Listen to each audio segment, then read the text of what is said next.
Hi everyone, Jason here at the Whittier Public Library with our latest STEAM-powered science take-home science activity.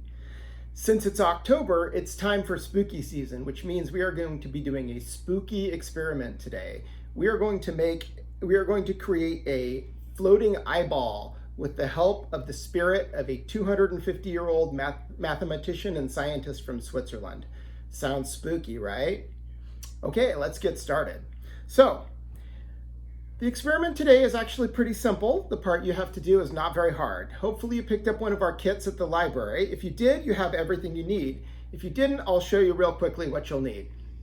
So you will need the top of a regular plastic water bottle cut off and with a hole in the cap about the right size for a straw. Now, if you have a water bottle like this, you'll probably want to cut it off right about there. But be very careful because cutting these water bottles does require a knife or something sharp, and we don't want you to hurt yourself. So please make sure to get help from an adult if you're going to cut your own. Hopefully you got one of our kits and you don't need to. Yours will already be pre-cut. So you will also need a bendy straw. We give you a couple just in case one of them is broken or something happens to one of them. So you should have 2 bendy straws in your kit. And you should have a spooky floating eyeball. This is actually just a ping pong ball with a eyeball printed on it. You'll need something light like a ping pong ball. If you have a ping pong ball that does not have an eyeball on it, feel free to draw your own on there. So here's what we're going to do today. So first we're going to take our little cup that's made from the top of the water bottle, and we are going to insert the short end of the bendy straw through that hole. Make sure to push it all the way in as far as it can go. See that? It's going in as far as it possibly can, all the way up to the bendy part. You want it sticking out quite a ways here at the top. And then we're going to bend it at a 90-degree angle. 90-degree angle means an L shape. See that? That is a 90-degree angle. Now, we're going to try to ask the Swiss scientist Daniel Bernoulli to come help us. We're going to take our eyeball. Okay. Make sure to get a really big breath, deep breath before you do this. Take a real deep breath, and you're going to blow pretty hard, but evenly through this straw here. So like this.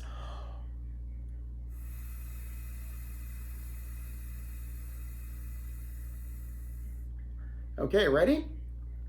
Now, while you do that, you're going to hold your eyeball just above the tip of the straw, just above the tip. And then you're going to very gently let it go while you are blowing. Are you ready? Okay, before I do this, I'm going to give you a chance to pause the video and try it for yourself. Okay, are you ready? Pause the video.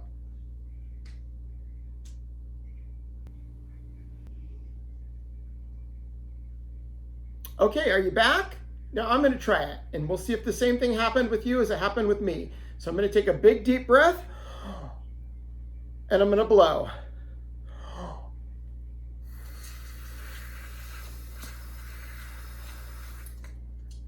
Did you see that eyeball floating and levitating? Let me try it one more time.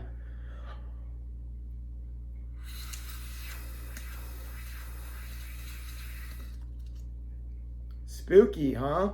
It floated magically above the straw. Well, okay, so let's see how this looks in close-up. Remember, take a deep breath and blow fairly hard but evenly through the straw.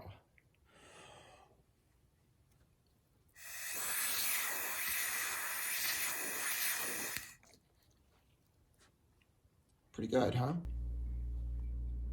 Okay, now let's try something else. Let's see if it was the cup that was holding it in place, the plastic cup made from the top of the water bottle. Let's see if it works without that. So we're going to try this again. Remember, I've got my straw at a 90-degree angle pointing straight up. I'm holding it right here at the L shape. I'm going to take a deep breath. I'm going to blow, and let's see what happens.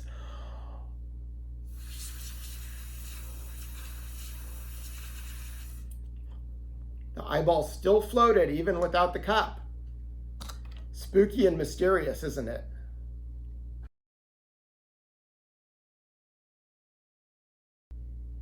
Okay, so let's talk a little bit about what's happening here. You might think that if you blew on the ball through the straw, the ball would just fly away and fall to the ground, right? Seems like what would normally happen, but luckily we have the help of a 250-year-old scientist from Switzerland named Daniel Bernoulli. And no, I don't mean his ghost actually came here and held the ball in place. Of course not. What I do mean is that the way we explain what's happening here was through one of his discoveries, which is called the Bernoulli effect or the Bernoulli Principle.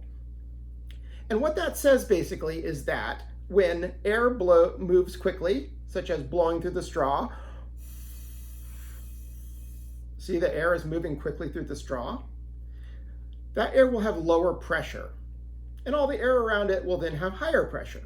So if you put the ball in the stream of air, around that ball there's going to be low pressure air. And if you remember, if you did our experiment with the tornado in a bottle, you may remember we discussed air pressure, and we discussed the idea that air will generally try to flow from high pressure to low pressure.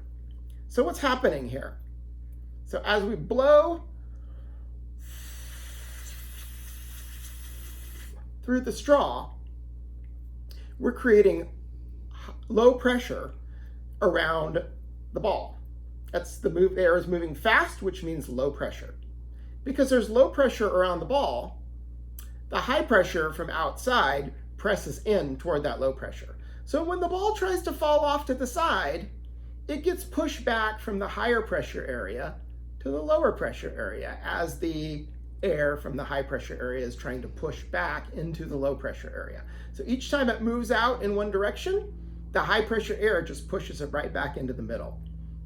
Now, you can see a more dramatic version of this with a hair dryer. So I have a hair dryer here, and I'm going to show you what's going to happen.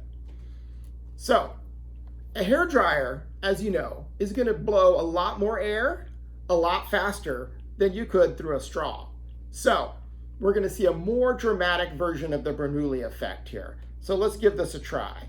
So I'm going to turn it on its lowest setting. And I just want to tell you, if you're trying this at home, make sure to ask your parents' permission before you use the hair dryer, because it is electric and it does create heat. So make sure you ask for a parent for permission and ask them for help, okay? All right, so we're going to turn this on to the low fan setting. Sorry, we're going to turn this on to the low fan setting. We're going to place the ball in the stream. We're going to see what happens. And I'm going to also show you, because the air is moving faster here, there is a stronger Bernoulli effect, which means we should be able to tilt the hairdryer a little bit to the side. So I'm going to do that, and we're going to see what happens. We're going to tilt it and see how far we can go before the ball falls. So let's give that a try. Oh, there it is, floating. We're tilting it. We're tilting it. Oh, and finally it fell. Pretty cool, huh? Now I'm going to show you a close-up of this effect so you can get a better idea of what this looks like. Okay, now for the full effect, let's go ahead and try this with the hairdryer. Remember, please ask permission before you use your hairdryer, and make sure to set it on the lowest heat setting and the lowest power setting. So let's give that a try and see what happens.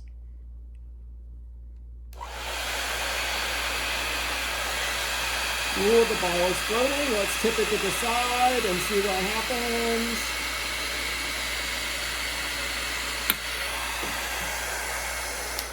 And it fell, but you could see I was able to tip it quite a ways to the side before the ball fell out of the airstream.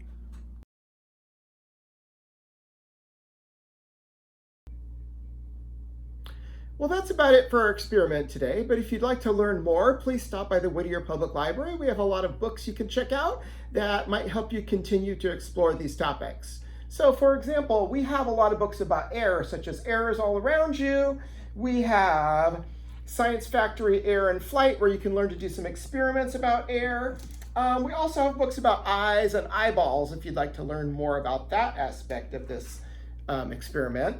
So we have Whose Eyes Are These? Wearing Glasses. We even have Dr. Seuss's I Can Read With My Eyes Shut.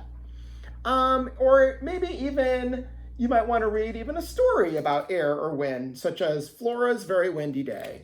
Or maybe, since it's Halloween season, you might just want a book that's a little bit spooky about Halloween. We have a lot of those too, like One Halloween Night by Mark Teague. So stop by the Whittier Library, borrow some books, keep exploring, and learn some more. Thanks for joining me today, and we hope to see you soon at the Whittier Public Library. Goodbye.